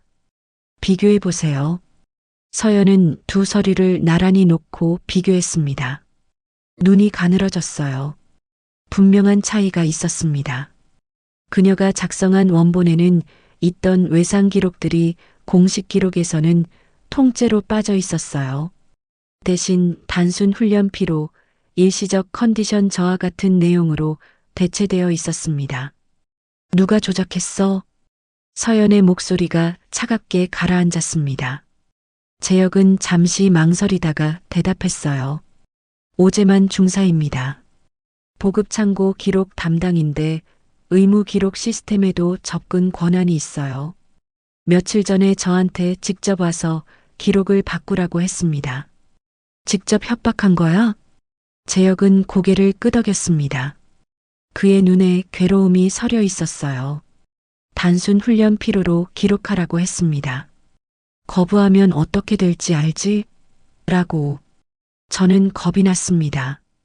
그래서 재혁의 목소리가 떨렸습니다. 서연은 그를 가만히 바라보았어요. 젊은 군의관의 얼굴에 죄책감과 두려움이 뒤섞여 있었습니다. 원본은 왜 남겨뒀어? 양심 때문입니다. 기록을 바꾸긴 했지만 원본을 완전히 없애는 건 못하겠더라고요. 언젠가 진실이 밝혀져야 한다고 생각했습니다. 서연은 천천히 고개를 끄덕였습니다. 그리고 원본 서류를 자신의 가방에 넣었어요. 이건 내가 가져갈게. 증거로 쓰일 거야. 재혁은 반대하지 않았습니다. 오히려 안도하는 표정이었어요. 서연이 다시 물었습니다. 그 정하윤 이병 상태, 자연스러운 훈련 후 피로야 아니면 외상 흔적이야? 재혁은 한숨을 쉬었습니다. 그리고 단호하게 대답했어요. 반복된 외상 패턴입니다. 같은 부위에 계속 충격이 가해진 흔적이에요. 우연히 생긴 멍이 아닙니다. 의도적으로 맞은 거예요. 서연의 눈빛이 더욱 차가워졌습니다. 예상했던 대로였어요. 하지만 직접 확인하니 분노가 치밀어 올랐습니다. 다른 건 없어? PX나 다른 곳의 기록 같은 거. 재혁이 잠시 생각하더니 말했습니다. PX CCTV요. 정하윤 이병이 폭식? 그러니까 강제로 많은 양의 음식을 먹는 장면이 찍혔을 겁니다. 근데 그 시간대 영상이 사라졌다고 들었어요. 사라졌다고? 네. CCTV 관리는 행정과에서 하는데 거기도 오재만 중사 관할이에요. 정확히 어떤 시간대가 지워졌는지는 모르겠지만 서연은 머릿속으로 퍼즐을 맞추기 시작했습니다. 오재만 중사, 의무 기록 조작, CCTV 영상 삭제. 이 정도 권한을 가진 중사가 혼자 움직였을 리 없었어요. 위에 누군가 있었습니다. 오재만 중사 위에 누가 있어? 재혁의 얼굴이 굳어졌습니다. 잠시 망설이더니 낮은 목소리로 대답했어요. 장영도 중령입니다. 여단 행정보급 총괄이에요. 이 부대에서 그분 손 안 거치는 일이 없습니다. 장영도 중령. 서연은 그 이름을 기억해 두었습니다. 낮에 사령부에서 받은 자료에도 그 이름이 있었어요. 보급 관련 서류에 유독 자주 등장하던 이름이었죠. 그리고 하나 더 있습니다. 재혁이 조심스럽게 말을 이었어요. 대량의 약품 유출 건이에요. 의무실에서 관리하는 진통제와 수면제가 비정상적으로 많이 빠져나가고 있거든요. 장부상으로는 정상인데 실제 재고가 맞지 않아요. 서연의 눈이 번뜩였습니다. 그게 장영도 중령과 연결돼? 확실하진 않지만 약품 발주도 보급과에서 처리하거든요. 누군가 빼돌려서 외부로 유출하고 있는 것 같아요. 상황이 예상보다 복잡했습니다. 단순한 가혹행위가 아니었어요. 보급비리, 약품 유출, 기록 조작. 이 모든 것이 하나로 연결되어 있었습니다. 그리고 그 중심에 장영도 중령이 있었어요. 서연은 시계를 확인했습니다. 새벽 1시가 넘어가고 있었어요. 알겠어. 오늘 밤은 여기까지 하자. 앞으로 연락할 일이 있을 거야. 재혁이 고개를 끄덕였습니다. 서연이 문을 향해 걸어가다가 멈췄어요. 군의관. 네. 오늘 내가 해준 이야기 나중에 공식적으로 진술해야 할 수도 있어. 할 수 있겠어? 재혁의 얼굴에 두려움이 스쳤습니다. 하지만 그는 이를 악물고 대답했어요. 하겠습니다. 더 이상 모른 척하고 싶지 않습니다. 서연은 고개를 끄덕이고 밖으로 나갔습니다. 숙소로 돌아온 서연은 밤새 자료를 분석했습니다. 사령부에서 받은 자료와 재혁에게서 받은 원본 기록을 대조했어요. 그리고 CCTV 관리 시스템에 원격으로 접근했습니다. 감찰단장 권한으로 접근이 가능했어요. 예상대로였습니다. PX CCTV 기록에 공백이 있었어요. 정확히 하윤이 폭식을 강요당했던 날짜와 시간대가 삭제되어 있었습니다. 누군가 의도적으로 지운 것이 분명했어요. 하지만 완전히 삭제된 것은 아니었습니다. 서연은 감찰팀의 기술 담당에게 연락했어요. 백업 서버에서 삭제된 영상 복구할 수 있어? 시간은 좀 걸리겠지만 가능합니다. 최대한 빨리 해줘. 그리고 오재만 중사와 장영도 중령 관련 자료 전부 준비해. 인사 기록, 재정 기록, 통화 내역까지. 전화를 끊고 서연은 창밖을 바라보았습니다.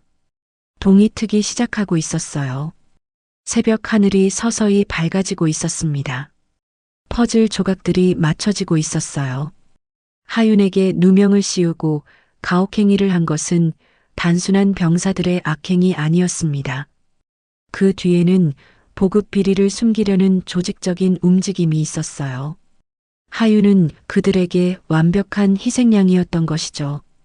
고아라서 연줄이 없고 누구에게도 도움을 청할 수 없는 아이. 하지만 그들은 한 가지를 몰랐습니다.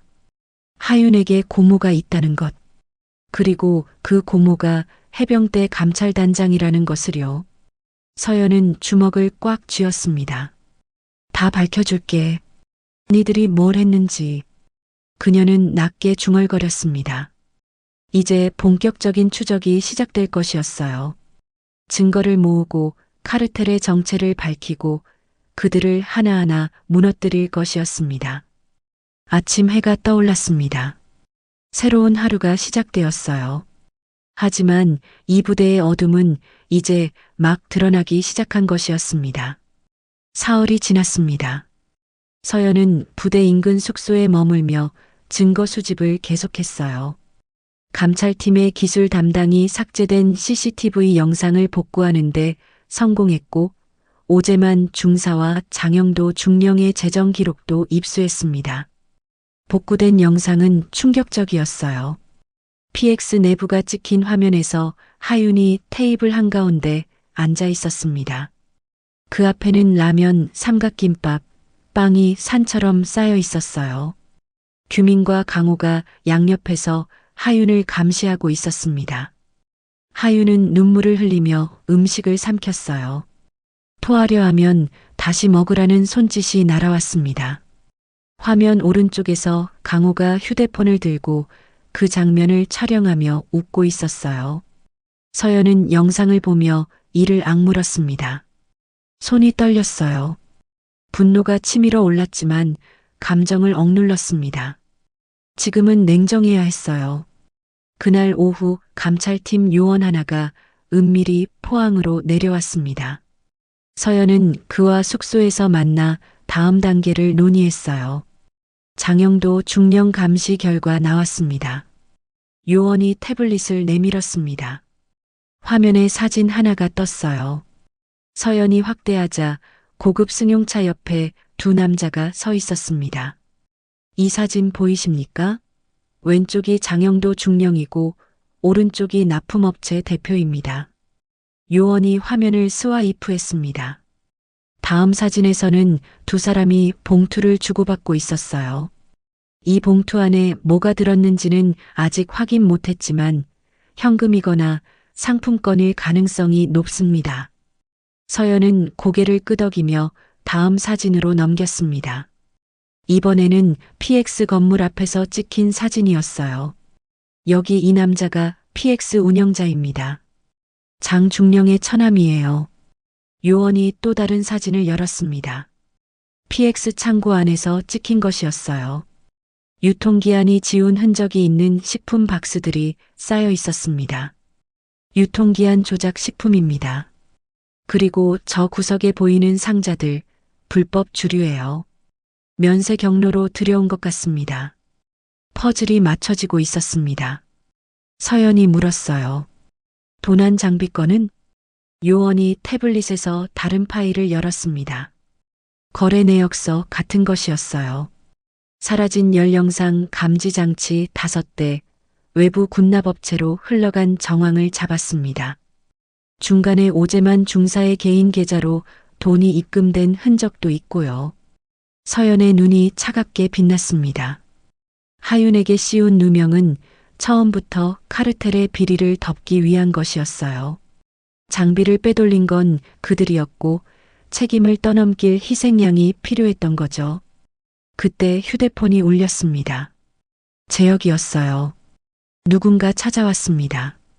정하윤 이병 동기인데 할 말이 있다고 하네요. 서연은 즉시 부대로 향했습니다. 군의관실 뒤편 창고에서 세 사람이 만났습니다. 재혁, 서연, 그리고 21살의 이병 윤태호였어요. 태호의 얼굴은 창백했고 손이 떨리고 있었습니다. 할 말이 있다며? 서연이 물었습니다. 태호는 잠시 망설이다가 입을 열었어요. 그날 PX에서 저도 있었습니다. 서연의 눈이 날카로워졌습니다. 계속해. 태호는 고개를 숙인 채 말을 이었어요. 하윤이가 강제로 음식을 먹는 걸 봤습니다. 라면이랑 삼각김밥을 억지로. 토하면 다시 먹이고. 강호 선임이 휴대폰으로 촬영하면서 웃었어요. 증거 남겨놔야 한다고. 태호의 목소리가 떨렸습니다. 눈에 눈물이 고였어요. 저는 무서웠습니다. 나서면 저도 당할 것 같아서. 그래서 모른 척 했어요. 하윤이가 쓰러질 때도 옆에서 보기만 했습니다. 그의 어깨가 들썩였습니다. 재혁이 손수건을 건넸어요. 근데 하윤이가 그날 밤에 죽고 싶다고 했다면서요? 그 얘기 듣고 잠이 안 왔습니다.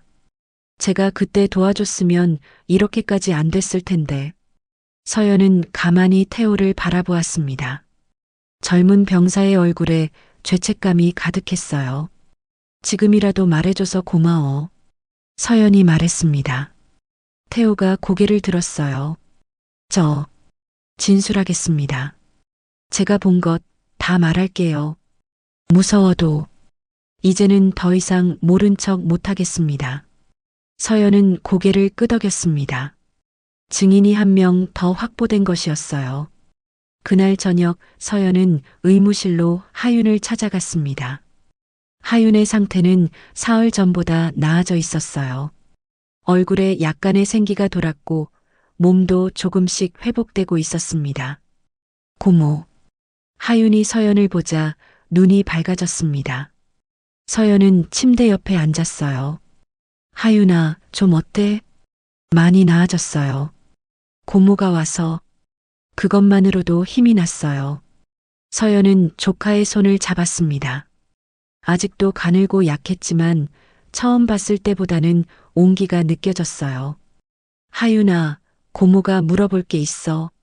내가 겪은 일들 직접 말해줄 수 있어?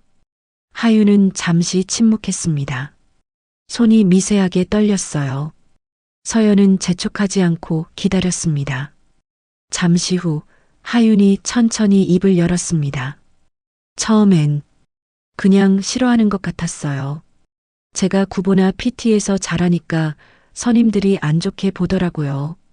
그러다가 보급 창고에서 장비가 사라졌는데 갑자기 제 탓이 됐어요.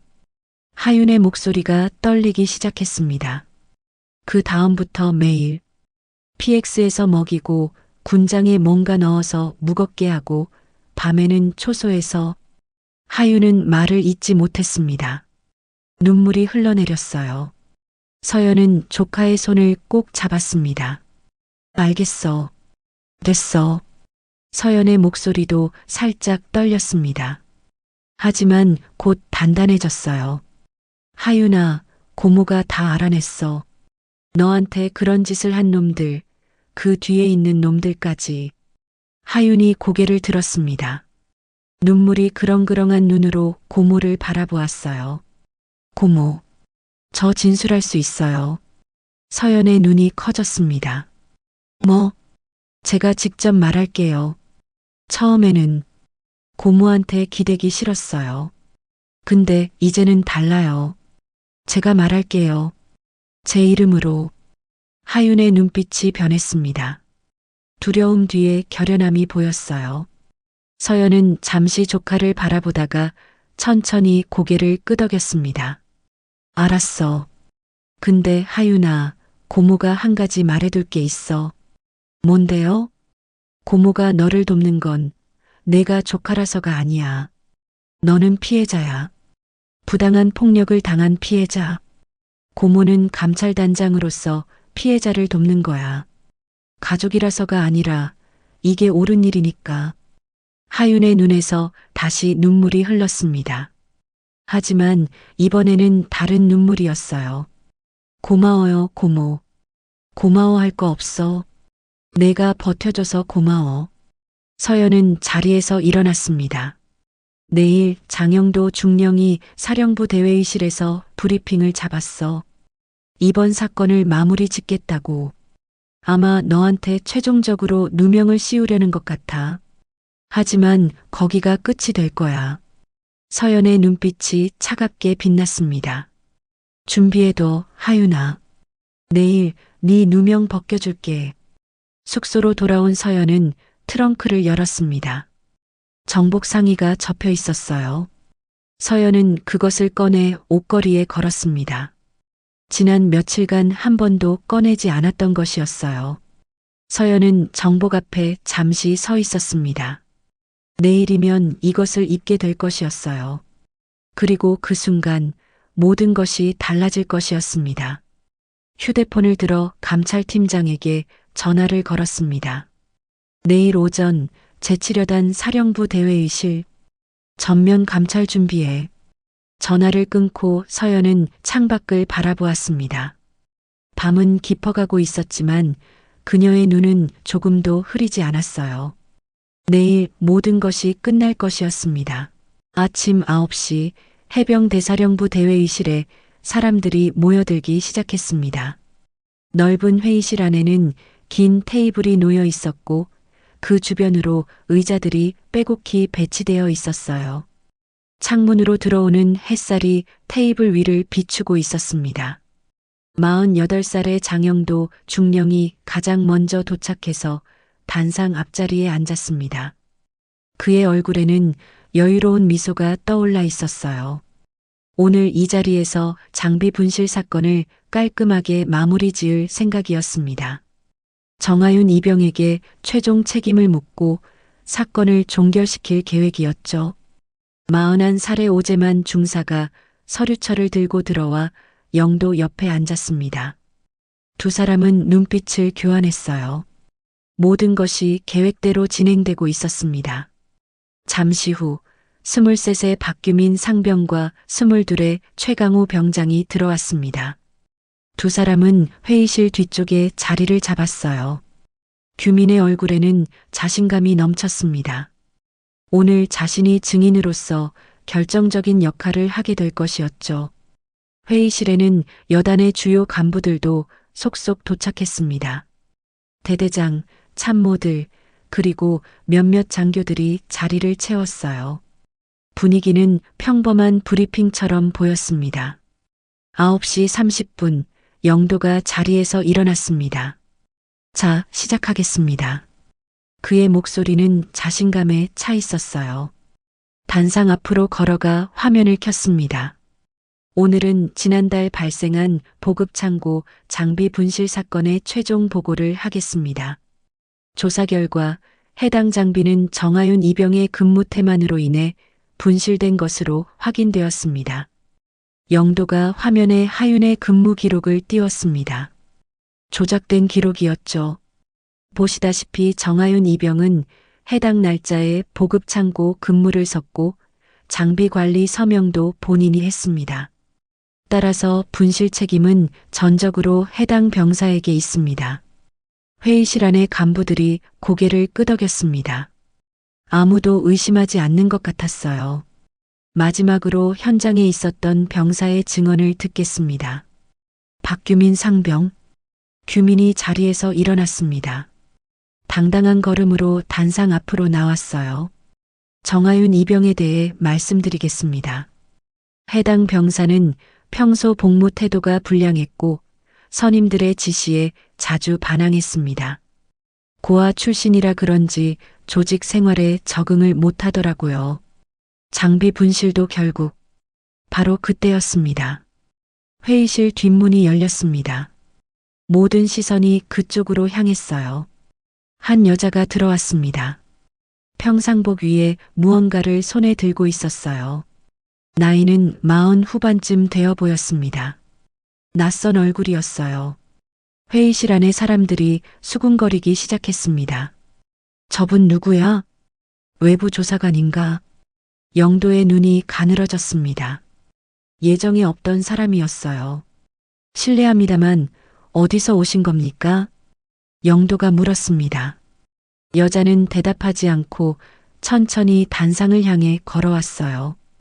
그녀의 발걸음은 느리지만 단호했습니다. 규민이 단상 앞에서 멈칫했습니다. 뭔가 이상한 기운을 느꼈어요. 여자가 점점 가까이 다가왔습니다. 단상 바로 앞에 선 여자가 손에 들고 있던 것을 펼쳤습니다. 정복상이었어요. 그녀는 천천히 그것을 입기 시작했습니다. 회의실이 술렁였습니다. 정복? 저게 뭐지? 여자가 단추를 하나씩 채워나갔습니다. 마지막 단추까지 채우고 나서 그녀는 어깨 위에 계급장을 드러냈습니다. 투스타 소장 계급장이었습니다. 회의실 전체가 얼어붙었습니다. 누군가의 손에서 펜이 떨어지는 소리가 유난히 크게 울렸어요. 물컵 하나가 테이블에서 굴러 바닥에 떨어졌습니다. 쨍그랑 소리가 고요한 회의실에 퍼졌어요. 영도의 얼굴이 하얗게 질렸습니다. 제만은 의자에서 일어서다 말고 그대로 굳어버렸어요. 여자가 입을 열었습니다. 나는 해병대 감찰단장, 소장 정서연이다. 그 목소리는 낮았지만 회의실 구석구석까지 선명하게 울렸습니다. 누구도 움직이지 못했어요. 서연이 품에서 리모컨을 꺼냈습니다. 버튼을 누르자 회의실 조명이 어두워졌어요. 그리고 벽면 스크린에 영상이 떴습니다. PX 내부였습니다. 테이블 한가운데 하윤이 앉아 있었어요. 그 앞에 음식이 산처럼 쌓여 있었습니다. 눈물을 흘리며 라면을 밀어넣는 하윤의 모습, 그 옆에서 휴대폰을 들고 깔깔대는 강호의 얼굴이 그대로 회의실 벽에 비쳤습니다. 회의실에 탄식이 새어나왔습니다. 몇몇 간부들이 입을 손으로 막았어요. 영상 속에서 규민이 하윤에게 뭔가를 말하고 있었습니다. 음성은 또렷했어요. 토해. 토하면 다시 먹어. 스크린에 비친 규민의 얼굴. 회의실 안에 규민이 그 화면을 보고 있었습니다. 그의 얼굴이 흙빛으로 변했어요. 서연이 영상을 멈추고 조명을 다시 켰습니다. 삭제했다고 생각했지? 복구했어. 서연이 영도에게로 시선을 돌렸습니다. 장영도 중령.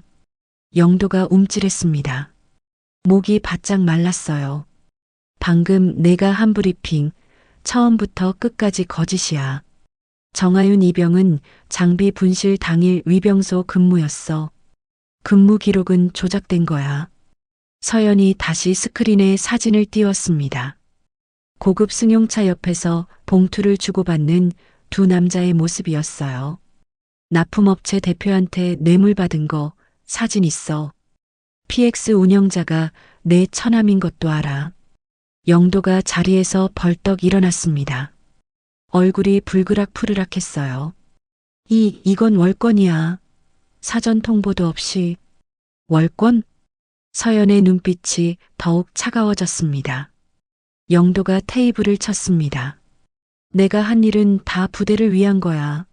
여단 운영이 얼마나 힘든 줄 알아? 위에서도 다 알고 있어. 윗선 지시로 한 일도 있다고. 서연은 미동도 하지 않았습니다. 오히려 입꼬리가 살짝 올라갔어요. 그래. 그럼 그 윗선이 누군지 수사 과정에서 밝혀지겠네. 고맙다. 진술에 참고할게. 영도의 얼굴이 새하얗게 질렸습니다. 자신의 말이 스스로 덫이 되었다는 것을 깨달았어요. 서연이 손을 들었습니다. 그 신호와 함께 회의실 양쪽 문이 동시에 열렸어요. 감찰팀 요원들이 쏟아져 들어왔습니다. 완장을 찬 그들이 회의실 곳곳에 배치되었어요. 장영도 중령, 오재만 중사, 박규민 상병, 최강호 병장. 현 시각부로 직무 배제야. 이동하지 마. 강호는 의자에 주저앉아 버렸습니다. 다리에 힘이 완전히 풀린 것 같았어요. 규민은 믿을 수 없다는 표정으로 서연과 회의실 구석을 번갈아 보았습니다. 회의실 구석에 하윤이 서 있었습니다. 아까 서연과 함께 들어와 조용히 지켜보고 있었어요. 규민과 눈이 마주쳤습니다. 하윤의 눈에는 더 이상 두려움이 없었어요. 규민이 먼저 시선을 피했습니다. 입술을 깨물었지만 이미 늦었습니다. 서연이 하윤에게로 걸어갔습니다. 정하윤 이병. 하윤이 자세를 바로 했습니다. 예. 내 누명은 오늘부로 벗겨진다. 하윤의 눈에 눈물이 고였습니다. 하지만 울지 않았어요. 입술을 꽉 깨물고 고개를 끄덕였습니다. 감사합니다. 서연은 잠시 조카를 바라보았습니다. 그리고 아주 작은 목소리로 말했어요. 잘 버텼어. 하윤의 눈에서 눈물이 한 줄기 흘러내렸습니다. 서연이 회의실 전체를 향해 말했습니다. 오늘부터 제7여단 전면 감찰에 들어간다. 압수수색 시작해. 요원들이 일제히 움직이기 시작했습니다. 영도는 자리에 털썩 주저앉았습니다. 그의 눈은 초점을 잃은 채 허공을 바라보고 있었어요. 쌓아온 모든 것이 무너지는 순간이었습니다. 서연이 마지막으로 회의실을 둘러보았습니다. 니들이 한 짓 하나도 빠짐없이 밝혀질 거야. 그 말을 끝으로 서연은 회의실을 나섰습니다. 하윤이 그 뒤를 따랐어요. 복도를 걸으며 하윤은 고모의 등을 바라보았습니다. 처음으로 누군가의 뒤에 서는 것이 부끄럽지 않았습니다. 창밖으로 햇살이 쏟아지고 있었습니다. 제7여단의 긴 어둠은 이제 막 끝나기 시작한 것이었어요. 회의실에서 감찰단장의 신분이 공개된 그 다음날 새벽이었습니다. 아직 해가 뜨기 전 제7여단 연병장의 헬기 소리가 울려 퍼졌어요.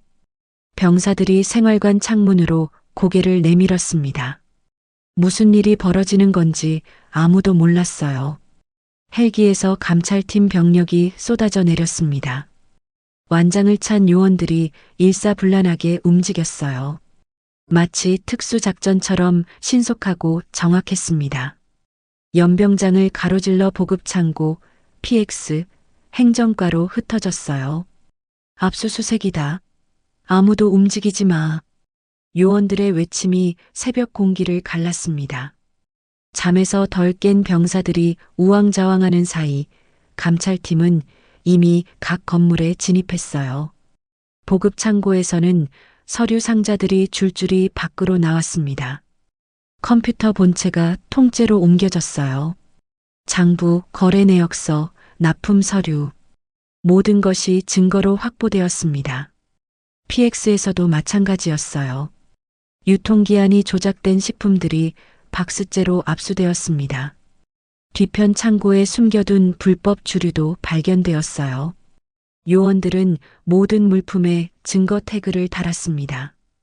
행정과에서는 하드디스크가 통째로 뽑혀 나왔어요. 오재만 중사가 조작한 근무 기록, 의무 기록, CCTV 삭제 내역. 모든 디지털 증거가 확보되었습니다. 아침 8시 여단 본부 앞 연병장에 병사들이 집합했습니다. 평소 점호 시간보다 이른 소집이었어요. 무슨 일인지 몰라 웅성거리는 사이 단상에 여단장 대리가 올라섰습니다. 지금부터 감찰 결과에 따른 인사 조치를 발표하겠습니다. 연병장이 조용해졌습니다. 모두의 시선이 단상으로 쏠렸어요. 박규민 상병. 규민의 얼굴이 굳어졌습니다. 주변의 시선이 일제히 그에게 향했어요. 가혹행위, 폭행, 협박 혐의로 군사법원에 회부 결정. 즉시 구금 조치한다. 감찰팀 요원 2명이 규민에게 다가갔습니다. 규민은 믿을 수 없다는 표정으로 주변을 둘러보았어요. 잠깐, 이건 오해입니다. 저는 지시받은 대로 한 것뿐이에요. 규민이 소리쳤습니다. 하지만 요원들은 아무 대꾸 없이 그의 양팔을 잡았어요. 나 봐. 나 혼자 한 거 아니라고. 끌려가면서도 규민은 계속 소리쳤어요. 그때 옆에 서 있던 헌병이 낮은 목소리로 말했습니다. 고아라서 아무도 안 믿어준다고 했지? 지금 다 보고 있다. 규민의 얼굴이 일그러졌습니다. 자신이 했던 말이 그대로 돌아온 것이었어요. 하윤은 연병장 구석에서 그 장면을 지켜보았습니다. 가슴속에서 뭔가가 시원하게 내려가는 느낌이 들었어요. 고아라서 신고해도 믿어줄 사람 없다고 했지? 지금은 모두 보고 있다. 하윤은 속으로 중얼거렸습니다. 눈물이 날 것 같았지만 참았어요. 최강호 병장. 강호의 얼굴이 새하얗게 질렸습니다. 다리가 후들거렸어요. 가혹행위 가담, 폭행 방조 혐의로 징계 및 격리 조치한다. 강호는 대꾸할 힘도 없었습니다. 요원이 다가오자 그 자리에 주저앉아 버렸어요. 요원들이 그를 부축해서 데려갔습니다. 오재만 중사. 재만은 이미 단상 옆에 서 있었습니다. 어젯밤부터 격리되어 있었어요. 기록 조작, 증거인멸, 직권 남용 혐의로 보직 해임. 법무수사에 착수한다. 재만은 고개를 숙인 채 끌려갔습니다. 호송차에 타기 전 그는 잠시 멈춰 연병장 구석을 바라보았어요. 하윤이 서 있는 곳이었습니다. 제만과 하윤의 눈이 마주쳤어요. 제만의 눈에 복잡한 감정이 스쳤지만 결국 아무 말도 하지 못하고 차에 올랐습니다. 장영도 중령, 연병장의 정적이 흘렀습니다. 모든 시선이 단상 옆에 서 있는 영도에게 향했어요. 뇌물수수, 군용물 횡령, 직권 남용, 가혹행위 방조 혐의로 직위 해제, 국방부 조사본부에 회부한다. 그 순간 연병장 어딘가에서 낮은 웅성거림이 들렸습니다. 맨날 우리한테 책임 떠넘기더니 결국 지가 잡혀가네. 쉬쉬하던 비리가 다 터졌구만. 병사들 사이에서 속삭임이 퍼져나갔어요. 누구도 영도를 동정하지 않았습니다. 영도의 얼굴은 이미 넋이 나간 상태였습니다. 요원들이 그를 데려갈 때도 저항하지 않았어요.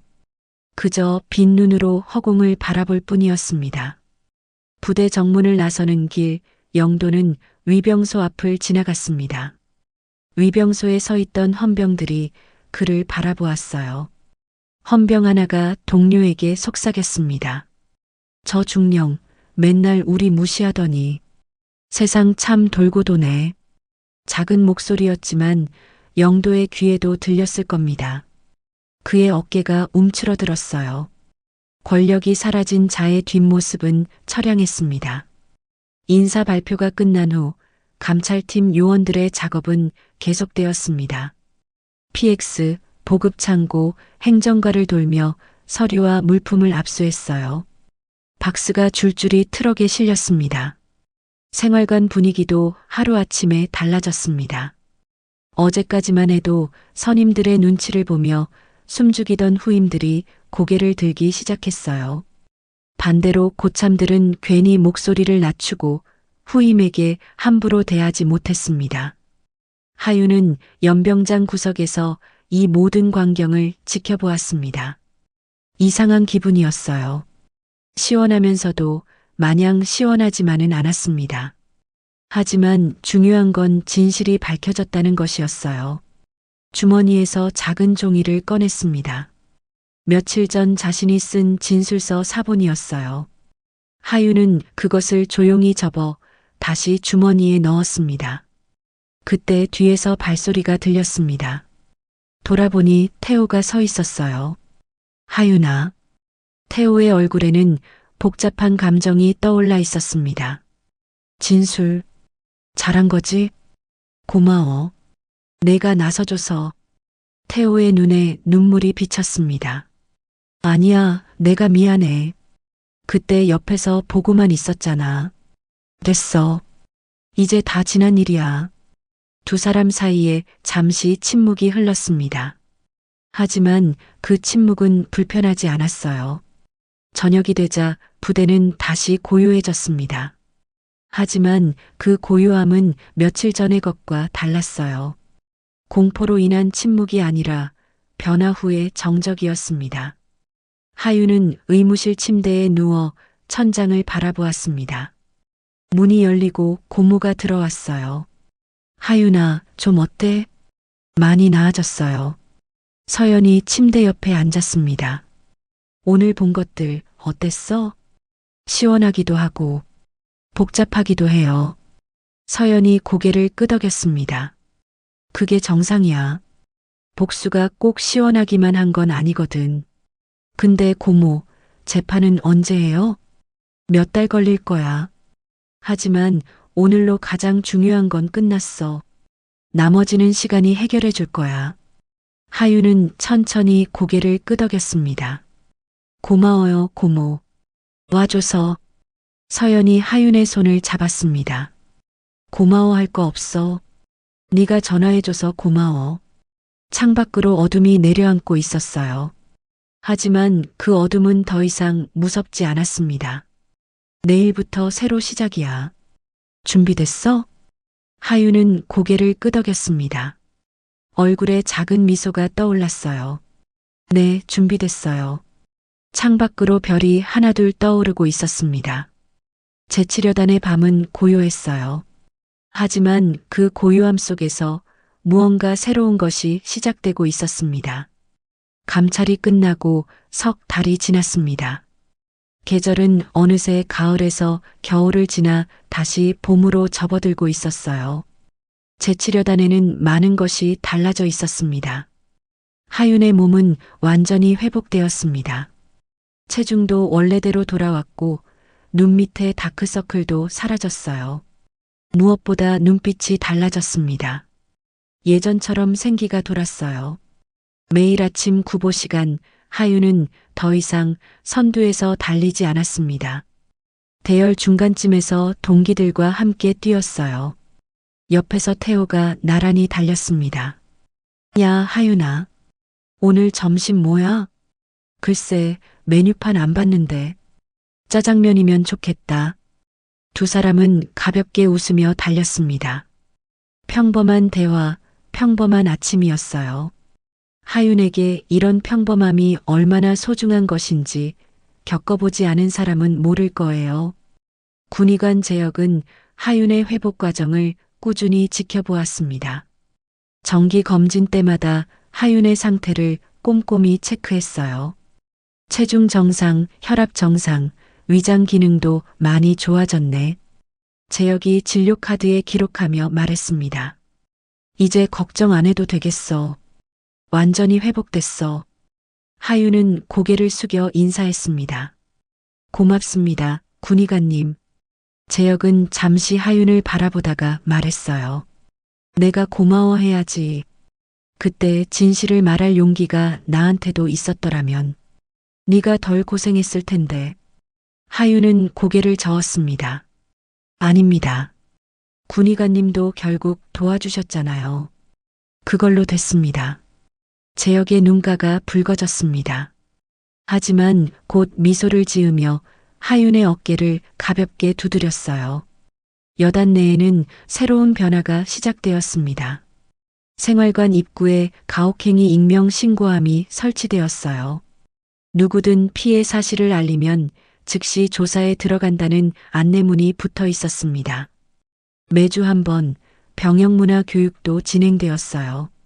고아, 출신, 배경으로 차별하면 처벌받는다는 내용이 명확하게 전달되었습니다. 예전에는 형식적으로 넘어가던 교육이 이제는 진지하게 이루어졌어요. 생활관 분위기도 완전히 달라졌습니다. 선임들이 후임을 함부로 대하는 일이 눈에 띄게 줄었어요. 물론 아직 완벽하지는 않았습니다. 하지만 적어도 예전처럼 대놓고 괴롭히는 일은 사라졌죠. 어느 날 저녁 생활관에서 뜻밖의 일이 있었습니다. 예전에 하윤을 피하던 동기들이 하나둘 다가왔어요. 하윤아, 우리 할 말이 있어. 김준호라는 동기가 대표로 입을 열었습니다. 그의 얼굴에는 미안함이 가득했어요. 그때 우리 진짜 비겁했어. 네가 당하는 거 보면서도 무서워서 못 도와줬어. 정말 미안해. 다른 동기들도 고개를 숙였습니다. 하윤은 잠시 그들을 바라보았어요. 예전이었다면 화가 났을지도 모릅니다. 하지만 지금은 달랐어요. 괜찮아. 니들도 무서웠던 거잖아. 나라도 그랬을 거야. 하윤의 대답에 동기들의 눈에 눈물이 고였습니다. 그날 밤 오랜만에 동기들과 함께 이야기꽃을 피웠어요. 사소한 농담, 고향 얘기, 저녁 후 계획. 평범하지만 소중한 시간이었습니다. 재판 소식도 들려왔습니다. 박규민은 군사법원에서 징역 2년을 선고받았어요. 가혹행위와 폭행 혐의가 모두 인정되었습니다. 최강호는 징역 1년의 집행유예로 풀려났지만 불명예 전역 처리되었어요. 오재만 중사는 기록 조작과 직권 남용으로 징역 3년을 선고받았습니다. 그리고 장영도 중령. 그는 뇌물수수, 횡령, 직권 남용 등 여러 혐의로 징역 7년을 선고받았어요. 여단을 쥐락펴락하던 실세의 최후는 그렇게 비참했습니다. 재판 결과를 전해 들은 날 하윤은 혼자 연병장 구석에 앉아 있었습니다. 이상하게도 통쾌함보다는 허탈함이 먼저 왔어요. 그들이 벌을 받는다고 해서 자신이 겪은 일이 없어지는 건 아니었습니다.